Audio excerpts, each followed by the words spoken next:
Today, we're talking about the case of Laken Riley. It's a story that started with something so simple, a morning jog on a college campus, and just spiraled into a national headline, a really fast murder conviction, and you guessed it, a huge political debate. So let's get into the details of this incredibly impactful case. But at the very heart of all of this is an unimaginable loss. And it's really captured in this heartbreaking quote from Laken's father, Jason Riley. It's just a powerful, gut-wrenching reminder of the very real, very personal tragedy that started this whole thing. So before we dive into the crime itself, I think it's so important that we talk about who Laken Riley was. Because, she was so much more than a headline. She was a young woman with a future just full of promise. Laken was this amazing 22-year-old nursing student on the dean's list, super involved in her sorority and her church. Friends talk about her as someone who just spread joy wherever she went. She loved running, was passionate about her faith, and had this dream of becoming a pediatric nurse. I mean, truly a bright light, just poised to make a real difference in the world. But that promising life was just cut short on the morning of February 22nd, 2024. What began as a totally routine run, well, it quickly descended into a terrifying sequence of events. This timeline, which was pieced together with technology, tells such a chilling story. Think about this. At 9:11 a.m., just 8 minutes into her run, her phone's SOS feature calls 911. Operators can hear muffled scuffling.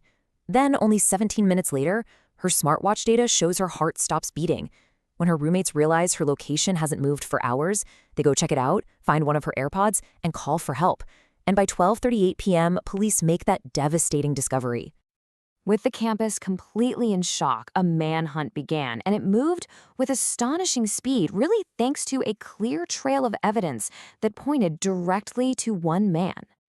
The police work here was just so methodical. It all started with a discarded jacket found in a recycling bin. It was stained with Laken's blood, and her hair was actually twisted around a button. A neighbor's doorbell camera caught the man who threw it away, just 15 minutes after Laken's watch registered her heart stopping. Police then spotted that man's brother wearing an identical hat, and that led them straight to Jose Ibarra, who had visible fresh scratches all over his hands and neck. And from there, the forensic evidence was just overwhelming. Ibarra's thumbprint, it was on Laken's phone. His DNA was found under her fingernails, which is a clear, heartbreaking sign that she fought for her life. His own brother identified him from that security footage. And to top it all off, Ibarra had taken selfies wearing the exact same jacket and hat from the video just hours before the attack.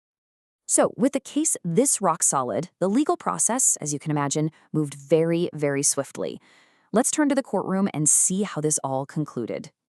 Jose Ibarra was facing 10 charges, and they ranged from malice and felony murder to kidnapping, aggravated assault, and even hindering a 911 call. That peeping Tom charge was especially chilling. It actually came from an incident earlier that same morning. It suggested, as one prosecutor put it, that he was out there hunting for females. Now, Ibarra actually waived his right to a jury. He decided to place his fate entirely in the hands of the judge. And after just a few days of testimony, the verdict came back, and it was swift and it was decisive, guilty on all 10 counts. During the sentencing, Laken's mother, Allison Phillips, delivered this incredibly powerful victim impact statement.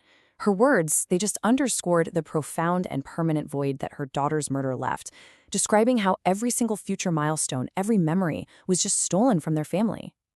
The judge handed down the final sentence: life in prison without the possibility of parole. For the family and the community, this marked the end of a horrific chapter. This was legal justice being delivered.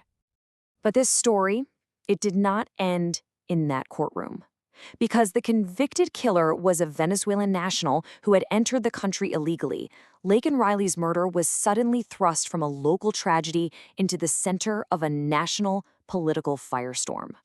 So in response, lawmakers introduced the Laken Riley Act. Supporters argue that if this law, which mandates federal detention for any migrant who commits theft, had been in place, Ibarra would have been detained for a prior shoplifting arrest, and Laken would still be alive. But critics, on the other hand, they argue the act unfairly scapegoats an entire community for one person's heinous crime. They say it's a reactive measure that doesn't really get at the deeper systemic issues, like the need for real immigration reform. The bill passed the House of Representatives with a vote of 251 to 170. But what's really notable here is the bipartisan support it got. 37 Democrats joined Republicans in voting yes. And that just underscores the deep political complexity and the emotional weight of this entire issue. So, this is where we're left. Laken Riley was a daughter, a sister, and a friend whose life was brutally taken.